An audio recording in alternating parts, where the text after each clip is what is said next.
Sweet Weirdness presents Buttermilk, a journey in sound, exploring the world of creatives and sweet weirdos like you.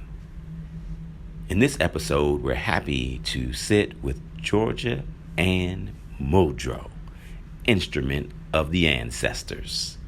Join us as this incredibly talented mother, musician, and creative talks spirit, family, community, music, and more. Buttermilk. Special thanks to Munch Joseph of Head Rush Agency and Kimon Freeman of We Act Radio for connecting us to Georgia Ann Muldrow's team. Sit back, sip something cool, and enjoy this buttermilk. So, first of all, we wanted to thank you for giving us this opportunity to speak with you and do this interview. I've been enjoying your music for I don't even know a long time. At least 10 years. Yeah. Oh yeah. wow! Oh, Yeah. thank you so much, you guys. Yeah, one of the Thank first. you. No, thank you for just making first of all, very futuristic, visionary, loving, and connective music. And Roses was one of the first songs, and Runaway. Yeah. Awesome. That my king and I like danced to. Like we had probably just been together maybe like 4 months when he dedicated Roses to me. That's how I heard about it. Oh my God! Oh my God! Oh my God! That's so cool. Yeah. Oh my God! That is so beautiful, you guys. Yeah, so that was like in the late winter of 2010. Come on, y'all. I'm serious. Come on. Still going strong. Yes, we just actually celebrated our 8th year wedding anniversary on the 5th of June. Tuesday. That is wonderful, you guys. Yes. Congratulations and much love. Magnify for a long time. Thank you. Mm-hmm. So we have a business called Sweet Weirdness, and Could you please come closer? It's because the reception's kind of, so if y'all could get as close as you can to the phone, I can hear you guys. Okay, can you hear me now? Yes, sir. Okay, great. So we have a business called Sweet Weirdness, and the spelling of weird is W-Y-R-D, which is that's the original ancient spelling of it that correlates to the unique part of people that lead you towards destiny.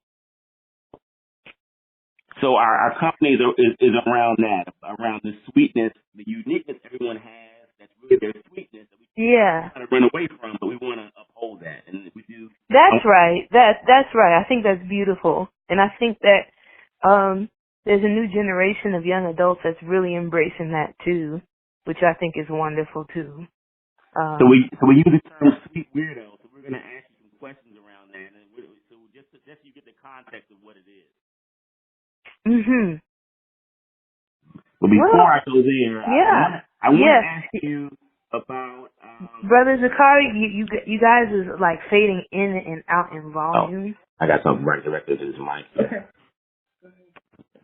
Okay, can you hear me okay now?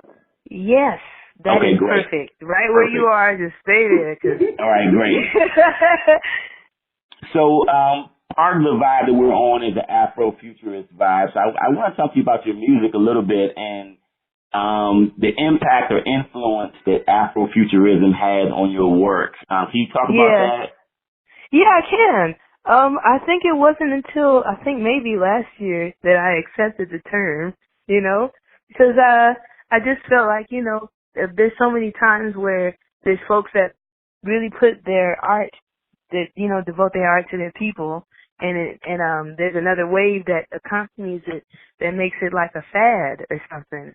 And I think all the what I was getting from Afrofuturism was really from a real shallow take on what it really actually is. Mm-hmm. And I think up until last year when I started really looking into it, or just really like talking to other people that was really into it, like calling themselves that, I found we was all saying the same thing. And I said, well, I guess I'm doing that because, I work with technology all the time, but at the same time, my profession is, instrument of the ancestors. So I really live, this is my life. And my life has brightened so much in, turning my, whatever I had in mind over to those that have come before us and those that will come after. And I think that the reason why I was reluctant to use that title was that I just didn't understand why it was saying futurist, because I don't really, I felt like it was redundant. If you put the Afro there, the cosmology of the African is eternal. And the cosmology of the African is past, present, and future loving on each other. And so that's the reason why I was so much I know. I'm a little closer to the phone. Recorded. Sure. How's You guys can that? come a little closer. Is this better? Can you hear us better now? Yes. Okay, great. So, first of all, we wanted to thank you for giving us this opportunity to speak with you and do this interview. I've been enjoying your music for I don't even know a long time. At least 10 years. Yeah. Oh, yeah. wow. Oh, Yeah. thank you so much, you guys. Yeah, one of the Thank first. you.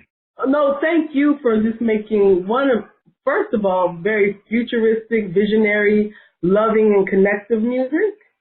And Roses was one of the first songs, and Runaway. Yeah. Awesome. That my king and I danced to. We had probably just been together maybe 4 months when he dedicated Roses to me. That's how I heard about it. Oh my God. Oh my God. Oh my God. That's so cool. Yeah. Oh my God. That is so beautiful, you guys.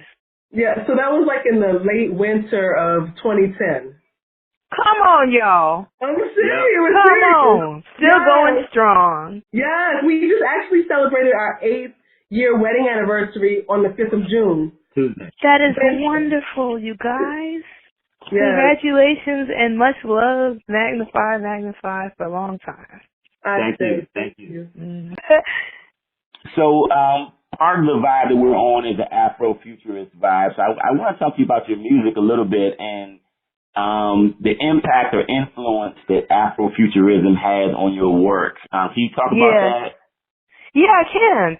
I think it wasn't until maybe last year that I accepted the term, because I just felt like, there's so many times where there's folks that really put their art, that, devote their art to their people, and there's another wave that accompanies it that makes it like a fad or something. And I think all the what I was getting from Afrofuturism was really from a real shallow take on what it really actually is. Mm-hmm. And I think up until last year when I started really looking into it, or just really talking to other people that was really into it, calling themselves that, I found we was all saying the same thing. And I said, well, I guess I'm doing that because, I work with technology all the time, but at the same time, my profession is, instrument of the ancestors. So I really live, this is my life. And my life has brightened so much in, turning my, whatever I had in mind over to those that have come before us and those that will come after. And I think that the reason why I was reluctant to use that title was that I just didn't understand why it was saying futurist, because I don't really, I felt like it was redundant. If you put the Afro there, the cosmology of the African is eternal. And the cosmology of the African is past, present, and future loving on each other. And so that's the reason why I was so much but, so that was the main thing was that I just was like, well, I'm an instrument of my ancestors. And I think it's important that folks value their past and learn as much as we can about folks who have made incredible research and folks who have completed research and folks that have written poems. And so I was like, we can't throw out the past, so when I heard the futurists, I'm like, yeah, that's all right, but there's a lot that's been done already, True.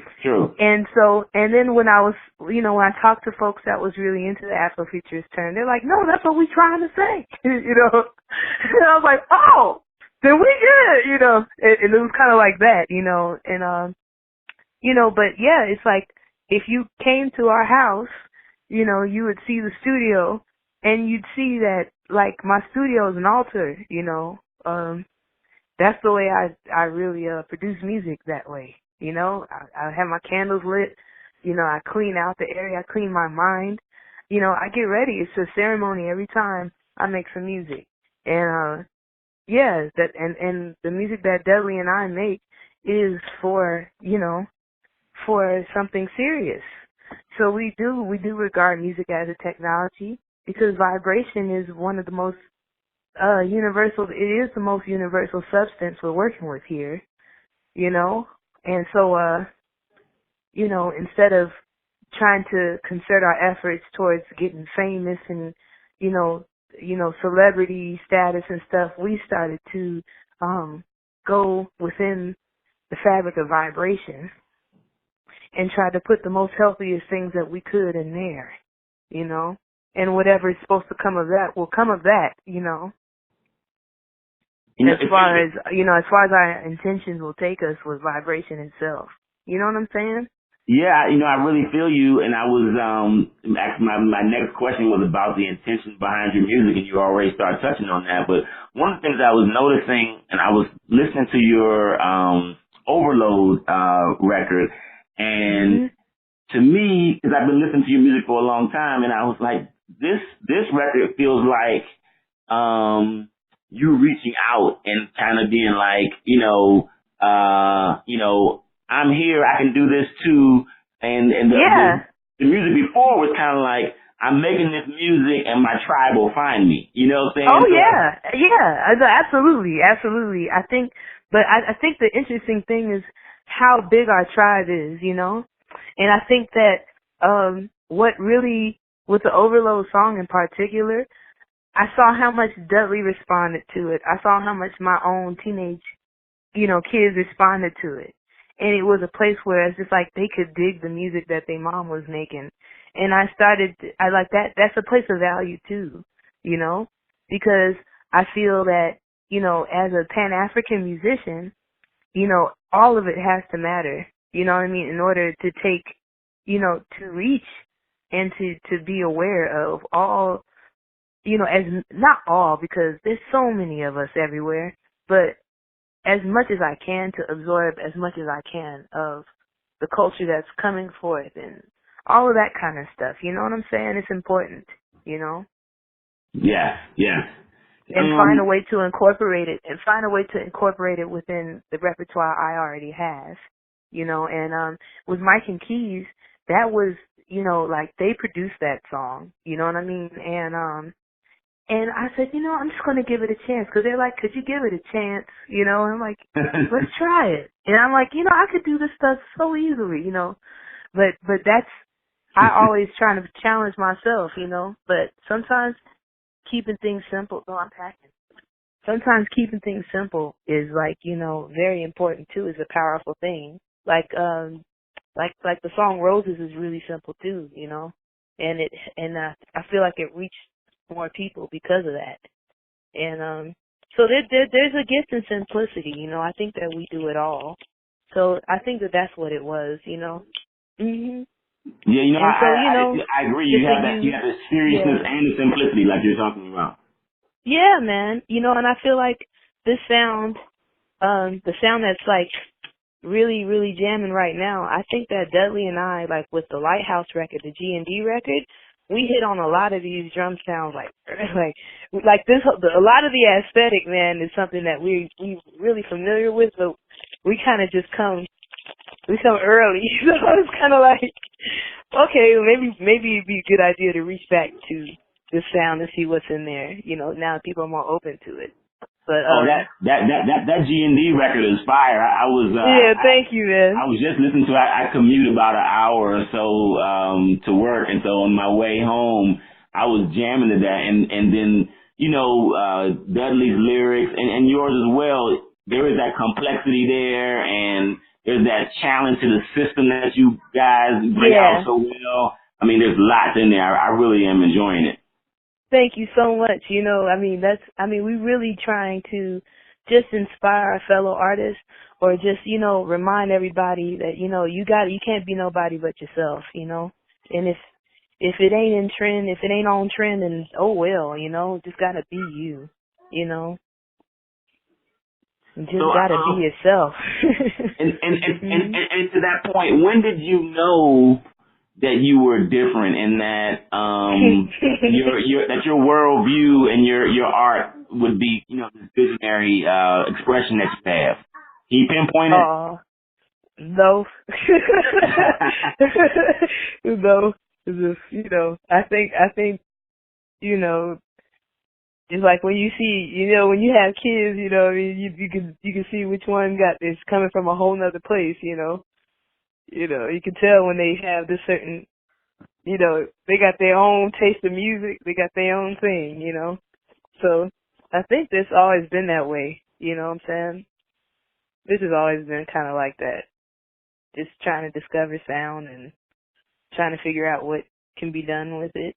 A deep love for music that makes you want to learn more about all types of it, Yes.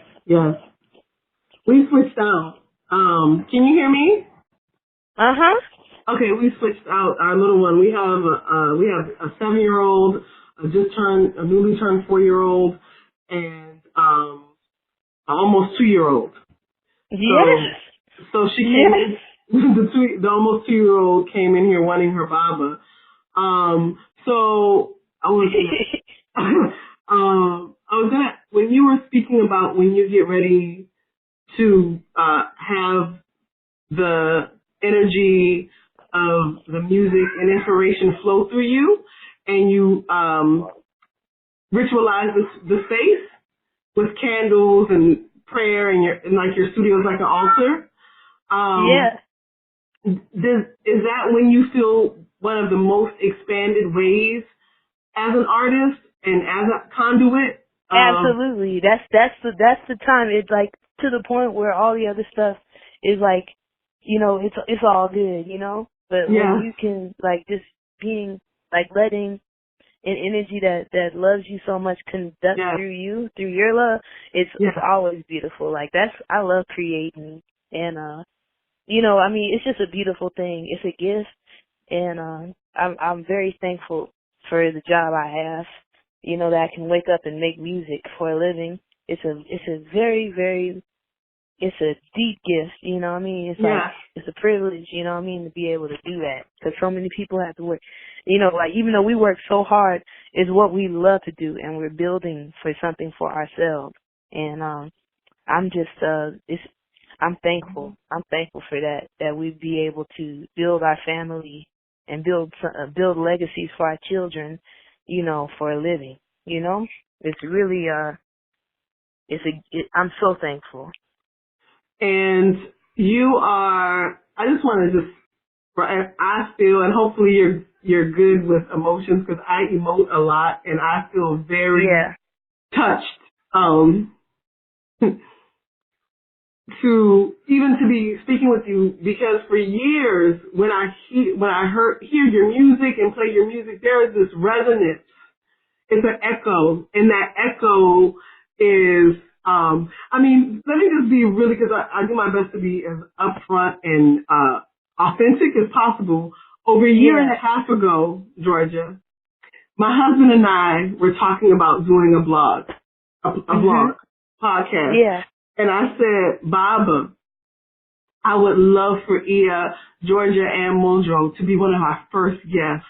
Oh, that's wonderful. Thank you so much.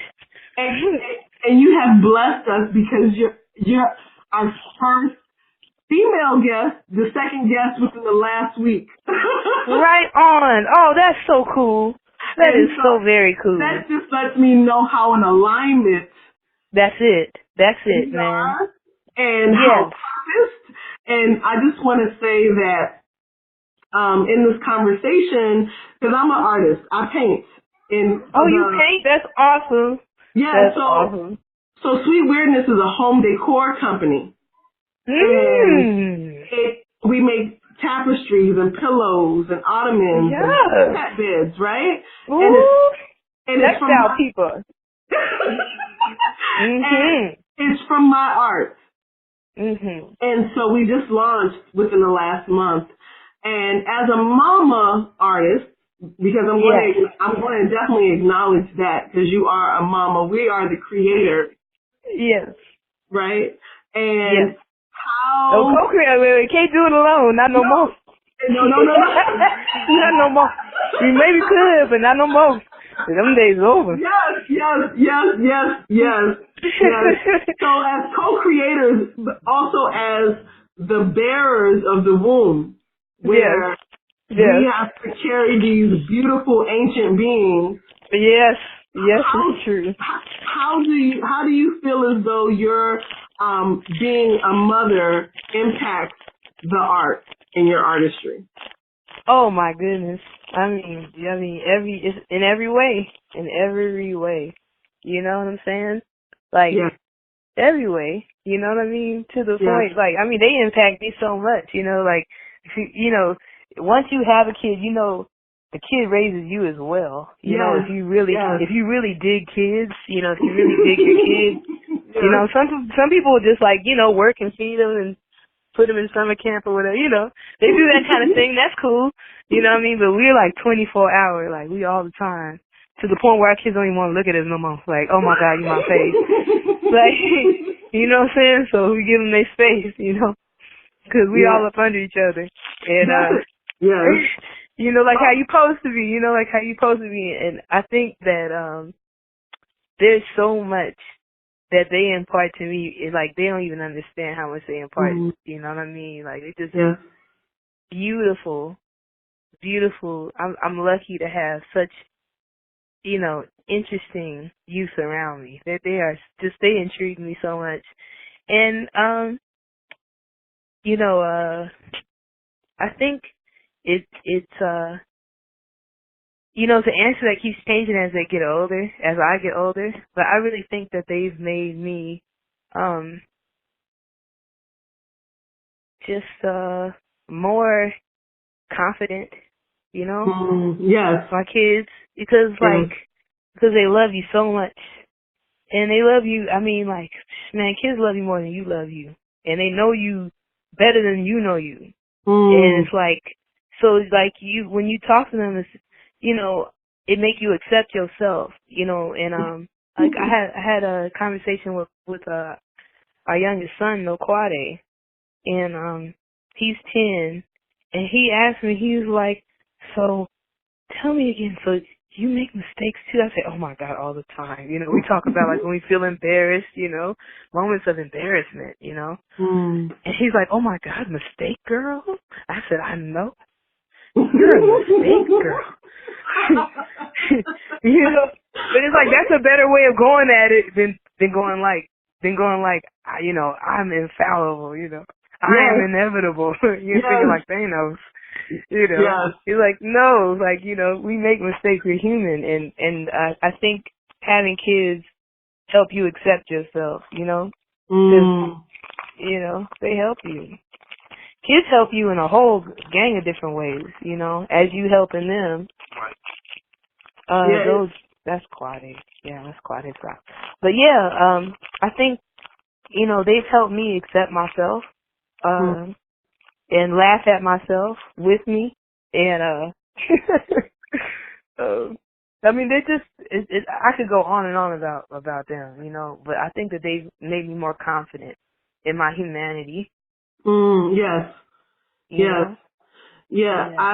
I can definitely agree with you. I think I definitely agree with you with that. Before we started having children, one of my main things was I wanted to be able to, 'cause in my family of origin, in our history, you know, there were some kinks, some dysfunction. So Yeah. I wanted to, for me and for us, reestablish some healthy lines along the way. Yeah. And so Yep. the ancestors that have come through our children have made certain that Yeah. that was not going to be the case any longer. Okay. That's a beautiful way of putting it. That's really beautiful. So I have just two more questions. The one of the next questions is, what would you say? And I don't know if Zakai touched on this. Well, what a sweet weirdo is, like the definition of a sweet weirdo. Did he let you know what a sweet weirdo was? You said the what? A sweet weirdo. Oh, yes. Yes. So a Yes. sweet weirdo is a person that lives from the most authentic, loving expression. So what would you? Right. Trendless. Trendless. Yeah. I think that, I think we're trendless, you know? I think especially in a time like now when people just look at each other and just copy each other all the time. Yes. It's just weird. Like, I don't understand it, and there's no way I'll be able to keep up with that, you know? So, I mean, there's just certain things I like, and, I just, I do what I like. I do what I feel. I do what I like. And usually, for me, I'm pretty much too busy wearing a uniform, to worry about trends, I be seeing people have different hairstyles every week. I be like, wow. Like my daughter, she be like, hair everywhere, I'm like, man, I am secure with this fro. I know that's right. I'm secure. Georgia Ann, what would you say your sweet, weird superpower is? Oh my. My sweet, weird superpower? Yes. Oh man. I guess it's just really my job, instrument of the ancestors. I think that's really what it is. I think that's my superpower. I think my superpower is being a lucid dreamer and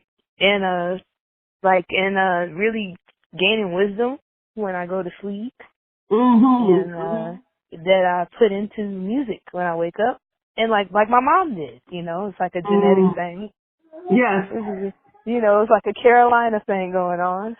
I think another thing is, I think melanin is my superpower though at the end of the day. I really feel like that's enough for me. I think that's pretty huge. Yes, extraordinary. Yes. I think it's pretty huge and it's pretty intense, Yes. being able to absorb so much information. I think that is my superpower, and it also is the power is also a place of learning, and it's a place of I won't say weakness, but the power of massive absorption and processing power. There's a lot that comes with that. Yes. And there's a lot that can I mean, I'm blessed that we have enough processing power to survive what's been put upon us. Yeah. And, because I think anybody else, I think they'd be out of RAM, okay? Okay. Yes. So I am thankful for that. I'm thankful that my family is, both visible and invisible. I love being able to have feet in between worlds. It's like it's a very real thing. It's not no fairy tale. It's real. It's real as the water we drink. So, absolutely. And I feel like everybody who really listens to that alternate dimension there, we all end up finding each other and we share our stories and they're very similar.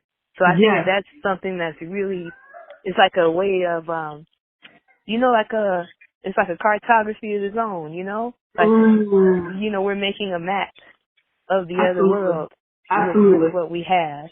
And I'm honored, I'm very honored to have, been broken to the point where I had to work on healing, not just for myself, but for all types, for all who have been broken and need to heal. So, I'm very, very honored to have been put back together in this way. Ashe. Very honored. I was just talking to someone today about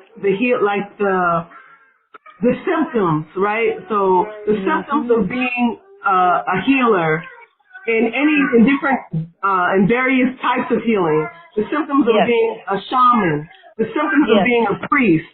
You know what I mean? And there are people who are walking around who their folks are counting them out saying that they're mentally ill when they're just on some another frequency and they just get to be back in alignment, right? Yeah, and there's no culture. That culture has been taken away, even though the process is still there.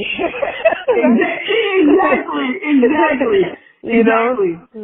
But maybe, I don't know, but I think maybe in that being taken away and us, in us having to figure this out originally, then I think that maybe that makes us in some kind of weird, fucked up way, excuse my language, a messed up way, closer to the first people that were here and started to discover their gifts. And it puts us in a place where we can access and ask those kind of questions. If we can just have the patience to hear them answered, I really think that they will be answered. And we got to write in our books, man. We got to, get it going. I think discipline makes anything a superpower if we really, absolutely. It really, really does. It's discipline and devotion and, your intent that gives you something that other people will call, this or that, genius, this, that, that. It's really just devotion and discipline to always get up over and over again, in the midst of this stuff, because, it'd be a fight every day, it'd be a fight. And then, we all seeing this stuff at the same time, It's for the people that feel it, they know it, they feel it. They wake up every day, look outside, feel it, know it, But I feel like there's a lot of support that we must relearn to rely on. That's how big we are on the inside, I think that's something that we've yet to learn, how big we are on the inside. And how much we don't have to do in order to be beautiful, how much we ain't even got to do, And I'm unlearning so much still, And from unschooling our son, there was so much that came up as far as just taking the baby out of school. It was just so much. And we were like, dang, that's a whole lot in there. We got to detox that so our baby don't get that. Like, whoa, we was really afraid. I'm like, why are we afraid? He gonna miss out on Columbus. Like that's a good thing. Columbus, I don't have to keep on explaining that your school lying, but I'm sending you there. Like, I don't have to do that no more. Absolutely. Let my kid, and my baby got better grammar than he be grammar police. It's like vocabulary, all of this. So, I think it's just knowing that we're more resourceful than we realize. Absolutely. And I think the people who perceive weird, sometimes there's people that are kind of, they're not thinking right, That's a different kind of weird, but the other kind of weird, I think the other kind of weird is, I think that's all right. I don't think that's no such thing, Because you gotta be yourself. Because if everybody be themselves, then this world will run properly, Yeah, I think one of the biggest things that that our ancestors gave to us, and that the Orisha, because we practice Ifa. Oh, that's awesome. So, I was just talking about. Wow, that's heavy. Okay, yeah, go ahead. So we're both priests in that tradition.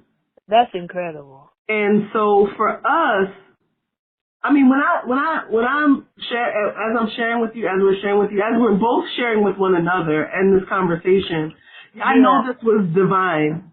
Yeah, for sure. I know y'all got my number. Y'all got my number, so y'all know where to find me.